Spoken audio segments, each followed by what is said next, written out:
Baik. Assalamualaikum warahmatullahi wabarakatuh. Dan selamat malam Bapak Ibu yang sudah bergabung kembali di room Zoom kita pada malam ini, yaitu di materi periode 24. Selamat bergabung kembali Bapak Ibu sekalian. Ya, alhamdulillah malam ini kita semua bergabung walaupun melalui virtual seperti ini, namun semoga apa yang kita laksanakan bermanfaat untuk Bapak Ibu sekalian. Ya, jadi malam ini kita sudah bersama dengan narasumber kita, yaitu Bapak Dr. Kurniawan Ilyas. Beliau merupakan audit Inspektorat Kota Kendari. Materi yang akan dibawakan malam ini yaitu audit perpajakan alat berat. Ya, baik Bapak Ibu sekalian, mungkin langsung saja kami persilakan dengan hormat kepada narasumber kita, dalam hal ini Bapak Dr. Kurniawan Ilyas, untuk membawakan materi. Silakan Pak.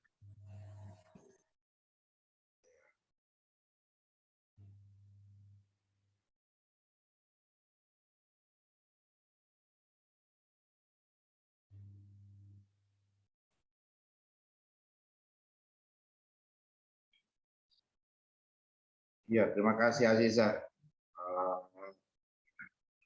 Malam ini kita membahas bagaimana sih melihat pajak kendaraan alat berat ya dari perspektif auditor ya atau pemeriksa. Mengingat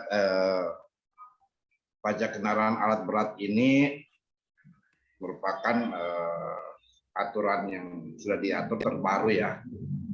Selain di Undang-Undang Nomor 1 Tahun 2022 tentang hubungan keuangan pemerintah pusat dan pemerintah daerah, diatur juga di Peraturan Menteri Dalam Negeri Nomor 82 Tahun 2022. Jadi aturan ini terbaru. Jadi saya ingin coba membagi bagaimana sih pajak kendaraan alat berat. Ya, dasar hukumnya tulis alat berat, mekanisme auditnya. Jadi dasar hukumnya itu yang saya sebutkan tadi ya, Nomor 1 2022 hubungan keuangan pemerintah pusat dan daerah, Peraturan Menteri Dalam Negeri Nomor 22 Tahun 2022. Aja kita. Biasa dia punya. Ya, sudah. Ya, tentang dasar pengenaan pajak kendaraan bermotor, biaya balik nama dan pajak alat berat. Ya, ini ada dua payung hukumnya. Subjek pajak ya PAB ini pajak alat berat ini orang atau badan ya yang memiliki kepemilikan atau yang menguasai alat berat. Jadi ini kewenangan atau urusan dari pemerintah provinsi ya, jadi dipungut oleh Dinas Pendapatan pemerintah provinsi. Jadi kendaraan alat berat ini yang dioperasikan di atas darat maupun juga yang dioperasikan di air ya. Jadi dasar pengenaan pajak alat berat ini adalah nilai jual alat berat, yaitu harga rata-rata pasaran umum alat berat.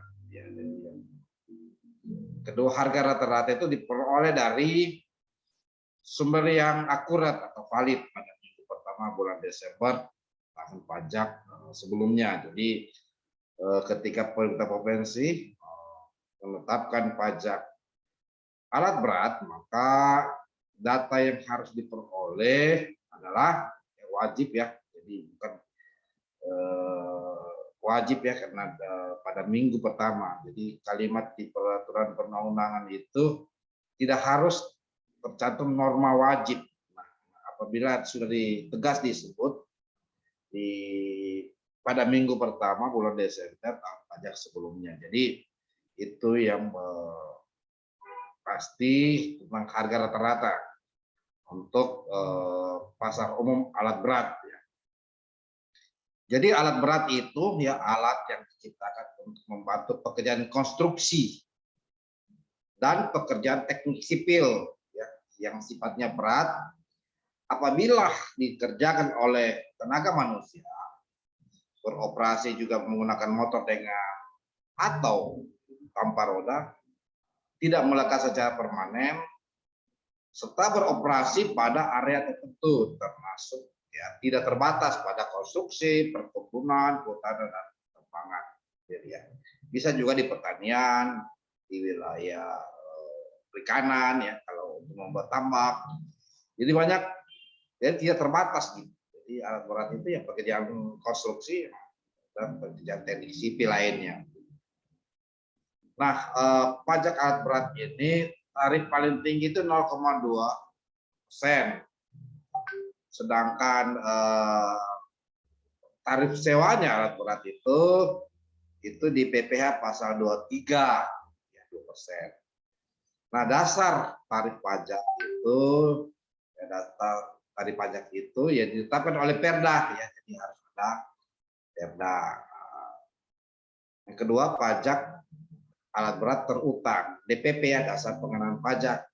Nah, dasar pengenaan pajak yaitu 0,2% dikali ya nilai harga rata-rata, nilai harga rata alat berat.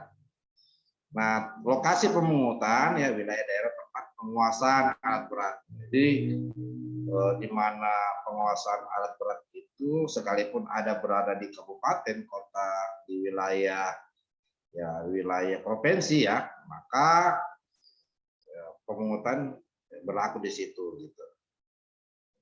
Nah, jangka waktu ya dikenakan untuk setiap jangka waktu 12 bulan berturut-turut. Dan pembayarannya dibayar sekaligus di muka, jadi tidak ada lagi namanya pajak dikreditkan. Jadi langsung sifatnya final. Jadi ketika dibayar seketika, tidak ada dikreditkan artinya dicicil, termasuk juga dibayar di akhir tahun atau tahun pajak, maka ketentuan ini dibayar di muka. Jadi dia bersifat final.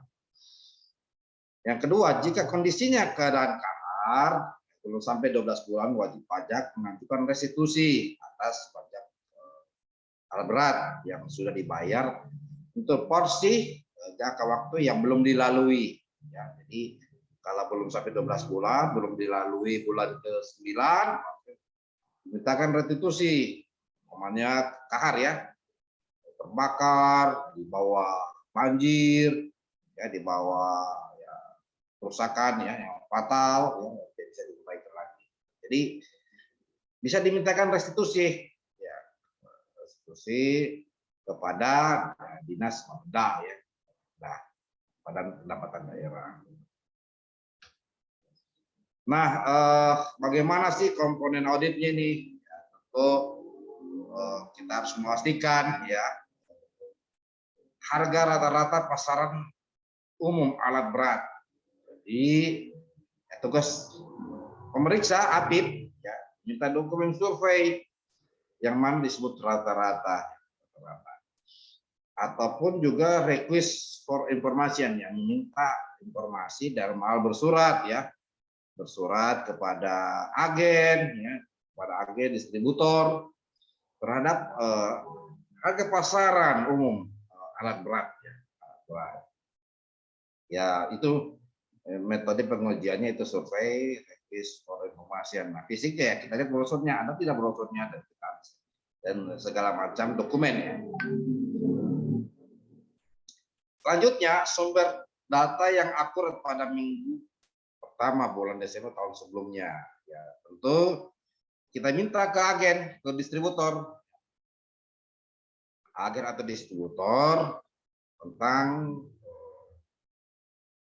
minggu pertama ya di bulan Desember di tahun pajak sebelumnya, ya, berarti di bulan Desember ya, misalnya di 2023 tahun pajak Maret April, maka di bulan Desember sekarang ini minggu pertama ya, jadi sekarang sudah masuk minggu pertama. Jadi kita ketika Pemda menetapkan pajak alat berat maka harus di minggu pertama. Jika tidak minggu pertama, maka tidak sesuai dengan ketentuan yang berlaku. Ya, jadi harus segera menentukan harga umum alat berat itu pada minggu pertama bulan Desember. Nah, Selanjutnya wilayah daerah tempat penguasaan. Jadi di mana alat itu berada, tentu kita lihat ya, KTP-nya, ya, NIB-nya, nomor induk berusaha, kantornya, lokasi atau gudang. Jadi itu tentang dokumen. Ya. Kalau fisiknya maka kita minta dokumentasi atau kita lakukan pengecekan lokasi. Ini yang paling penting, pengecekan lokasi. Dan komponen audit lainnya adalah dibayar sekaligus di muka. Jadi pasti faktur, kwitansi, slip pembayaran. Jadi kita harus lihat, pastikan mana bukti slip pembayarannya. Selain dokumen hasil rekapitulasi pajak alat berat yang ada di Bapenda, maka kita minta bukti-bukti pendukung, ya, bukti pendukung. Jadi apabila tidak disajikan bukti-bukti pendukung oleh Dinas Pendapatan, maka dipastikan bahwa itu tidak bisa diyakini sebagai bukti dibayar sekaligus di muka. Jadi dia sifatnya final dan dibayar pada saat penagihan pajak alat berat itu. Buktinya mana? Nah, tarif pajaknya ini memang sudah diatur di Undang-Undang Nomor 1 tahun 2022. Namun di undang-undang tersebut, ya, undang-undang tersebut di tahun 1 tahun 2022 memerintahkan kepada mendelegasikan kepada Menteri Dalam Negeri untuk menyusun, ya, komponen perpajakannya, ya, komponen perpajakan. Salah satunya yang tadi harga dan sumber. Nah, sumbernya dasarnya apa? Tentu dia berdasarkan Perda, ya. Jadi ada juga sebagian yang menerapkan dasarnya Pergub, peraturan gubernur. Nah, ini tidak tepat, ya. Kenapa? Setiap, ya, pendapatan daerah, jadi kategori pajak daerah, maka harus ada dasar yang mengatur terhadap penarikan pajak dari masyarakat. Ya, dari masyarakat. Makanya dia harus sumbernya Perda. Ketika sumbernya Perda, maka akan menjadi bagian dari APBD, ya, APBD. Rencana, ya, ataupun rancangan pendapatan untuk pajak alat berat. Ya, jadi itu yang paling penting ketika kita ingin memastikan bahwa pajak alat berat itu sumbernya dari Perda, bukan peraturan gubernur. Nah, sebagian yang hal ini masih diatur oleh peraturan gubernur. Nah, itu tentang bagaimana kita memastikan pajak alat berat, ya. Jadi paling tinggi 2%. 2%. Nah, kalau sewanya itu, ya, kalau sewa alat berat dia masuk kategori pajak penghasilan, ya, PPh pasal 23 itu 2%. Demikian, Aziza.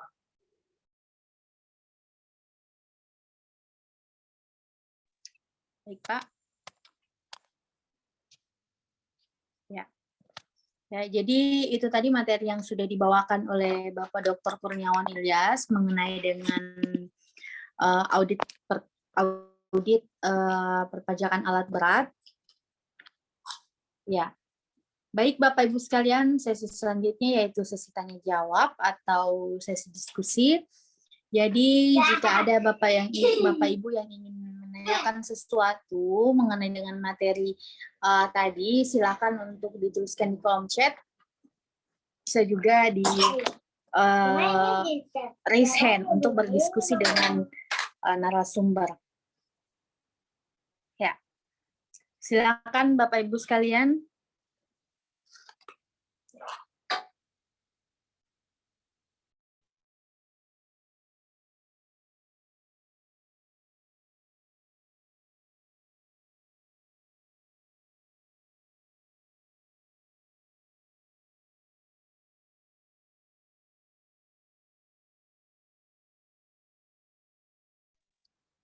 Ya.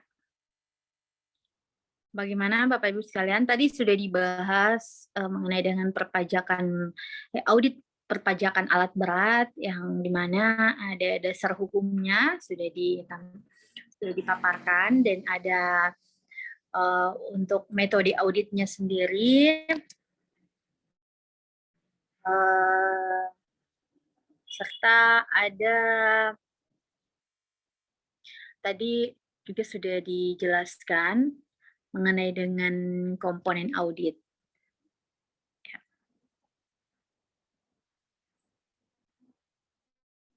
Mungkin Asia sudah cukup, saya kira sederhana sekali ya. Ya, baik Pak. Jika tidak ada pertanyaan, mungkin Pak ada Pak yang mau disampaikan terakhir.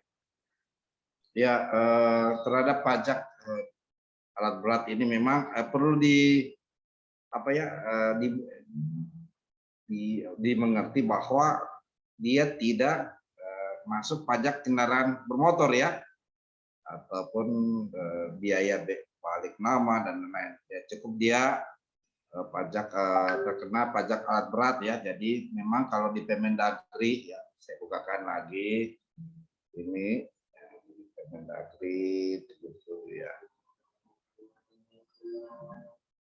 Jadi ini ketentuan yang terbaru ya, pajak kendaraan ya, pajak kendaraan. Jadi dia ketika biaya balik nama, pajak kendaraan motor ya, itu sudah bukan bagian ya, bukan bagian dari beda lah ya, beda antara objek pajak kendaraan dengan objek pajak ya, biaya balik nama kendaraan. Jadi objek pajak kendaraan alat berat ini ya bukan lagi objek pajak kendaraan bermotor. Jadi ketika sudah dikenakan pajak alat berat, maka tidak dikenakan lagi pajak kendaraan bermotor. Demikian, Aziza. Ya, baik Pak. Terima kasih Pak untuk materi malam ini mengenai dengan audit perpajakan alat berat ataupun audit perpajakan kendaraan. Semoga apa yang disampaikan bermanfaat untuk Bapak Ibu sekalian yang mengikuti webinar malam ini. Terima kasih. Mohon maaf apabila ada kesalahan. Untuk informasi selanjutnya mengenai dengan sertifikat rekor materi akan kami sampaikan di grup WhatsApp Periode 24. Kami akhiri dengan ucapan wassalamualaikum warahmatullahi wabarakatuh.